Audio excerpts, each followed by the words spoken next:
वज़ीर आज़म के मुआवन ख़ुसूसी बराए अमूर नौजवान उस्मान डार और deputy commissioner Sialkot doctor Nasir Mahmood Bashir की शौकत खानम लैब, शुख्ताई लैब और दीगर कोरोना वायरस टेस्टिंग करने वाली लेबार्ट्रीज़ के नुमाइंदगान से मुलाकात में डिस्ट्रिक्ट ऑफिसर हेल्थ अफजाल भली, CO हेल्थ चेयरमैन एयर सियाल फजल जेलानी, उमर मीर, इकबाल सोनी और हाफिज जुनैद भी मौजूद थे।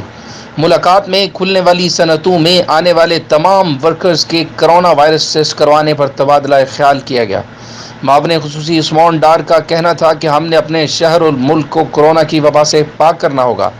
इस मुश्किल घड़ी में वतन अजीज़ में तमाम इदारों को अहसन अंदाज से अपने फ़राइज़ सरअंजाम देने होंगे।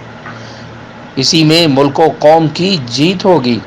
रिपोर्ट इफ्तारुल्लाह कटाना, ब्यूरो चीफ, जहान TV, तहसील सियालकोट।